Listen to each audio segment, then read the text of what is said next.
Thưa quý vị và các bạn, trong nhiều năm qua, hưởng ứng cuộc vận động vì những trái tim trẻ thơ có hoàn cảnh gia đình nghèo khó, bất hạnh, bị bệnh tim bẩm sinh, đang từng giờ từng phút đối diện với những hiểm nguy. Chương trình Nhịp tim Việt Nam của Quỹ tài trợ Vinacapital đã được hình thành và đến nay đã tài trợ phẫu thuật miễn phí cho hơn 3.400 trẻ em trên khắp mọi miền đất nước. Và thưa quý vị, cùng với việc làm ấy, ngày hôm nay chương trình Nối kết yêu thương do Vinacapital phối hợp với HTV thực hiện ra mắt số đầu tiên. Với mong mỏi, đây sẽ là một diễn đàn nhỏ để cộng đồng gắn kết hơn với cuộc vận động đầy ý nghĩa của nhà nước và cộng đồng, nhằm càng giảm bớt những mảnh đời bất hạnh. Thưa quý vị, chương trình không chỉ giới thiệu đến quý vị những hoàn cảnh nghèo, mà còn khắc họa sự vươn lên của các em trong học tập, trong lao động, và đồng thời cũng giới thiệu những tập thể, những cá nhân, doanh nghiệp, tâm huyết đã và đang góp một phần nhỏ cùng toàn xã hội giải quyết căn cơ tình trạng này. Thưa quý vị, ngay sau đây để mở đầu chương trình, xin được kính mời quý vị và các bạn sẽ cùng đến với những thông tin cộng đồng đáng chú ý.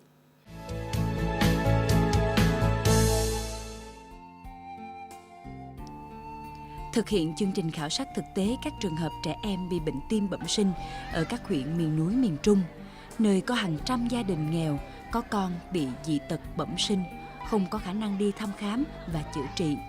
Nếu để chậm, khả năng cứu sống của các em là rất ít.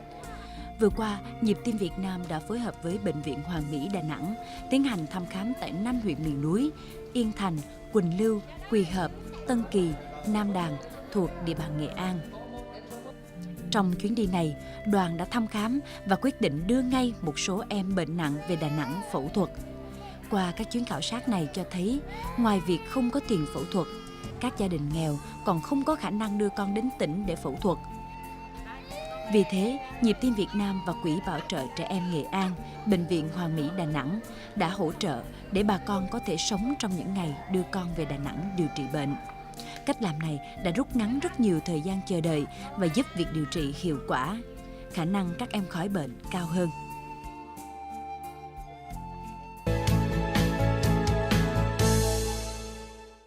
Thưa quý vị, ngay sau đây, xin được kính mời quý vị và các bạn sẽ cùng đến với chủ đề Đến với những trái tim chưa thật bình yên. Hạnh phúc lớn nhất của cộng đồng, của từng gia đình là một xã hội mà đời sống kinh tế, sức khỏe của con người được chăm chút một cách tốt nhất. Trong đó, tuổi thơ mạnh khỏe là một biểu tượng của hạnh phúc gia đình và sự phát triển đất nước. Với tinh thần ấy, ngành y tế và các tỉnh thành trên cả nước đã và đang tập trung thực hiện một chương trình mang ý nghĩa, đó là chăm lo cho những trẻ em nghèo bị bệnh nhằm góp phần giảm thiểu tối đa những sự mất mát, những trái tim bé bỏng, đặc biệt là với trẻ em nghèo. Theo thống kê của ngành y tế, hàng năm có hàng ngàn trẻ em bị dị tật tim bẩm sinh, một căn bệnh gây ra nhiều tử vong và cũng là một gánh nặng của cộng đồng và xảy ra nhiều nhất ở vùng sâu, vùng xa, các huyện miền núi, những khu dân cư lao động nghèo. Trước thực trạng này, nhà nước đã đề ra chương trình mổ tim miễn phí cho toàn thể trẻ em 6 tuổi trở xuống, cùng với một cuộc vận động toàn xã hội, đặc biệt là sự tham gia của các nhà đầu tư trong và ngoài nước, trích phần phúc lợi của mình tham gia vào chương trình mổ tim nhân đạo. Vấn đề còn lại là làm thế nào để chương trình nhân đạo này được nhân rộng, mang lại hiệu quả nhất, bởi vì trái tim không chỉ cần tiền và tài năng của y học mà còn cần cái tâm của cả cộng đồng. Chúng ta hy vọng ngày càng có nhiều trái tim nhân ái hướng về những trẻ thơ nghèo đang từng giờ từng phút chống chọi với tử thần, giúp các em mau chóng được chữa trị và hội nhập cộng đồng để những giọt nước mắt người mẹ nghèo không còn đọng lại trong mỗi chúng ta hôm nay.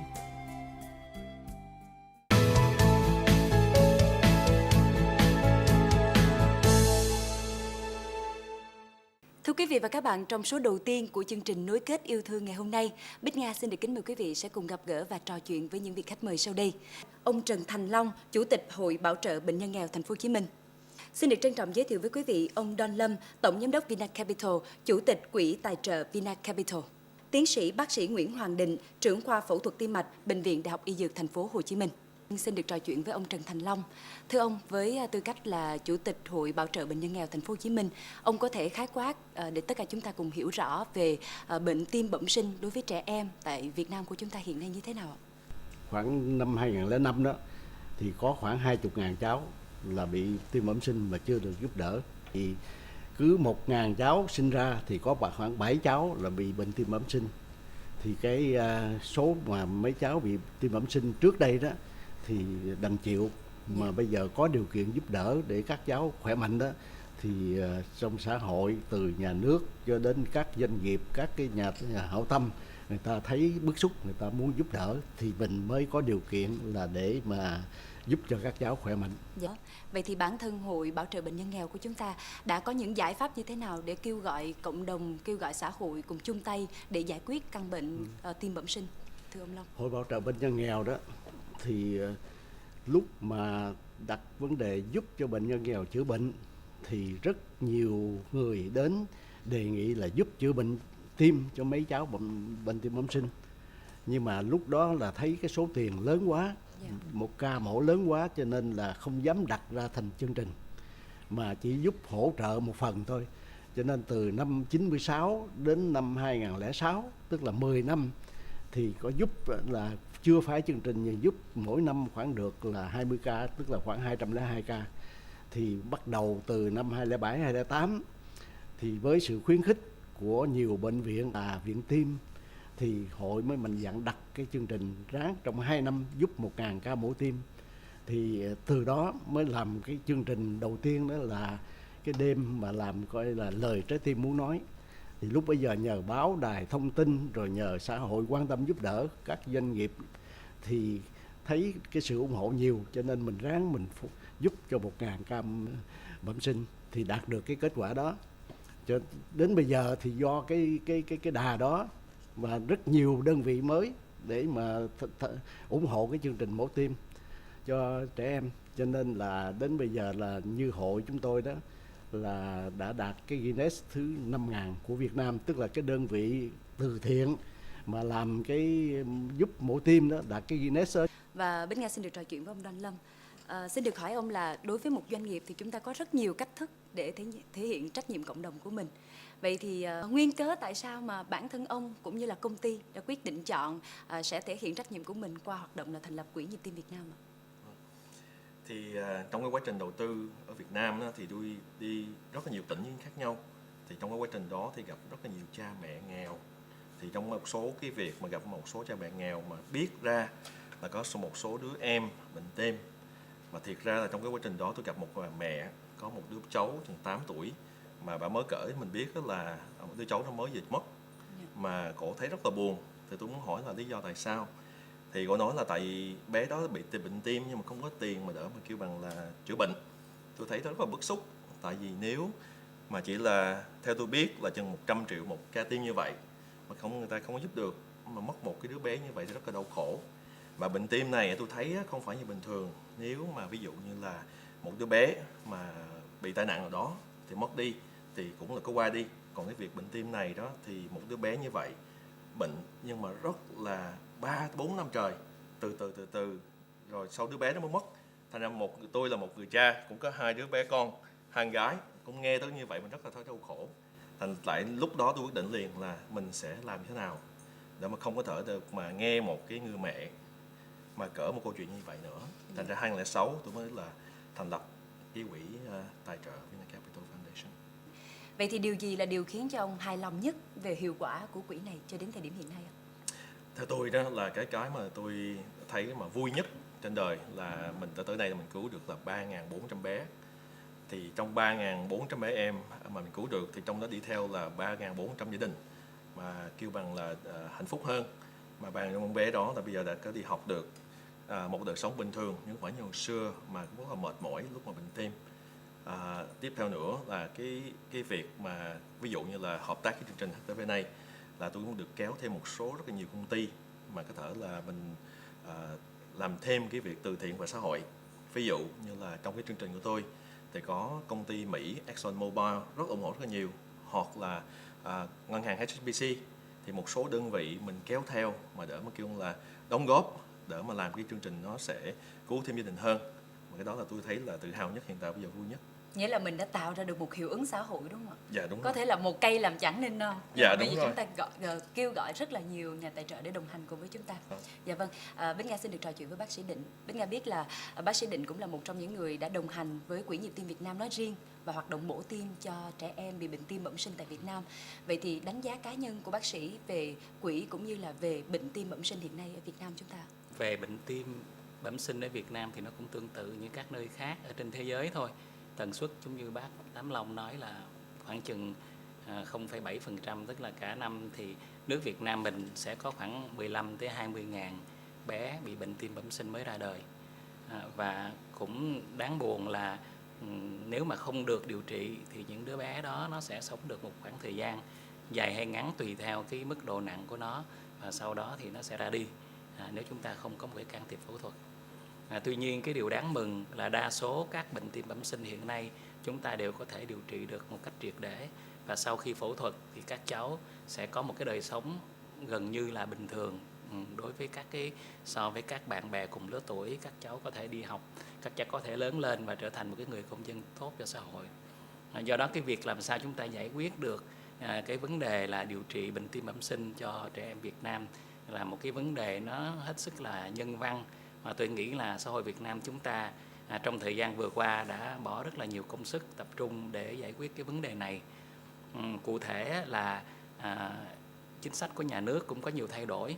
Về bảo hiểm y tế thì đã được thanh toán rất là nhiều cho trẻ em bẩm sinh bị bệnh tim bẩm sinh.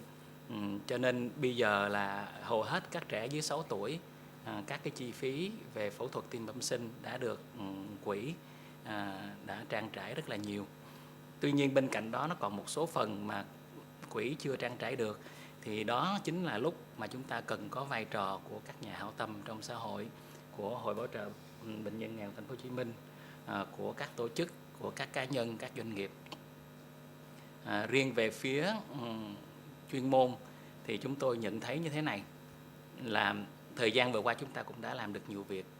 Nếu mà so sánh xem lại từ năm 2006 đó, những cái bệnh tim bẩm sinh mà đến với bệnh viện chúng tôi hoặc là các bệnh viện mổ tim trong cả nước lúc đó, đa số các em nó nằm vào tầm tuổi 7, 8, 9, 10, 11, 12 tuổi.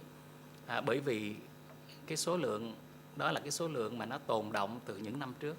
Những đứa bé mà nó 1 tuổi, 2 tuổi bệnh tim nặng, nó không may không chịu nổi thì nó đã ra đi rồi.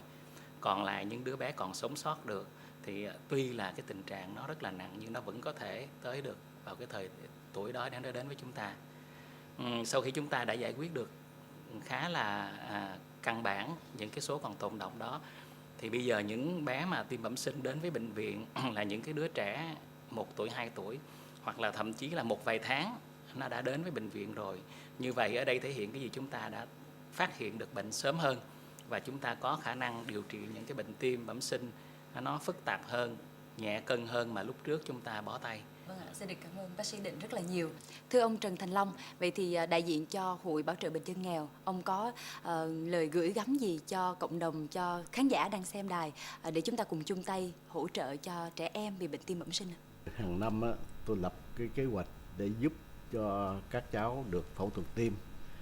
Thì cái số lượng đó là tôi căn cứ vào coi các nhà tài trợ hứa giúp bao nhiêu thì tôi mới dám lập kế hoạch đó.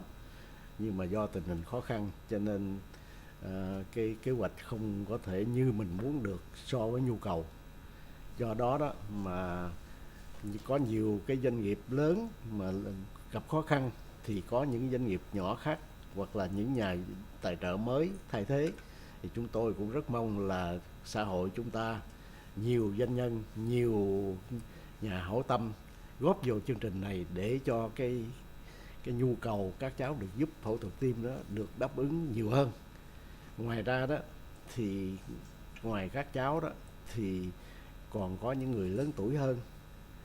Thì khi chưa có chương trình đó, thì mấy người này cũng bị tim bẩm sinh rồi nhưng mà không ai giúp, cho nên giờ đến lớn tuổi mà có khi bây giờ lại là có con cái là chủ lực trong gia đình, mà nếu mình không giúp được họ thì họ không có điều kiện chăm sóc các cháu.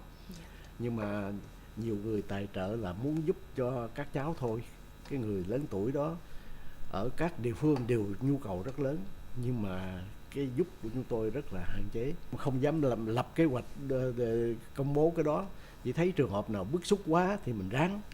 Thành ra cái này cũng là cái vấn đề đối với cái bệnh tim, đó là cũng bẩm sinh, nhưng bẩm sinh lúc mà không ai giúp đó, bây giờ nó vẫn còn. Cái đó là tôi cũng rất là băn khoăn suốt trong cái quá trình mà thực hiện cái chương trình này. Thưa ba vị khách mời, vừa rồi thì chúng ta thấy là trong suốt thời gian mà Quỹ nhịp tim Việt Nam thành lập thì cho đến nay đã cứu được khoảng 3.400 trẻ em nghèo. So với con số chúng ta thấy mỗi năm trung bình Việt Nam sẽ có từ 15 cho đến 20.000 trẻ em bị mắc bệnh tim bẩm sinh. Thì chúng ta thấy là công việc ở phía trước chúng ta phải làm là rất nhiều. Và đây là số đầu tiên của chương trình Nối kết yêu thương, và chúng tôi hy vọng là trong những chương trình lần sau thì chúng ta sẽ có nhiều cách thức hơn để chúng ta cùng nhau kêu gọi cả xã hội chung tay để giúp cho những bệnh nhân nghèo, những trẻ em nghèo có điều kiện được mổ tim. Và như bác sĩ vừa nói là càng sớm sẽ là càng tốt đối với các em. Một lần nữa thì xin được chân thành cảm ơn ba vị khách mời đã đến tham gia cuộc tọa đàm ngày hôm nay. Thưa quý vị và các bạn, đến đây thì chương trình Nối kết yêu thương do Vinacapital và HTV phối hợp thực hiện xin được tạm dừng. Hẹn gặp lại quý vị và các bạn trong những chương trình Nối kết yêu thương tuần sau. Thân ái chào tạm biệt quý vị. 100% đóng góp của bạn vào nhịp tim Việt Nam sẽ được sử dụng trực tiếp giúp phẫu thuật cho trẻ em nghèo bị bệnh tim bẩm sinh. Mọi chi tiết xin liên hệ số 24 Nguyễn Thái Bình, quận 1, thành phố Hồ Chí Minh. Điện thoại 08 3827 8787. Website nhịp tim việt nam.org. Vinacapital hân hạnh đồng hành cùng chương trình này.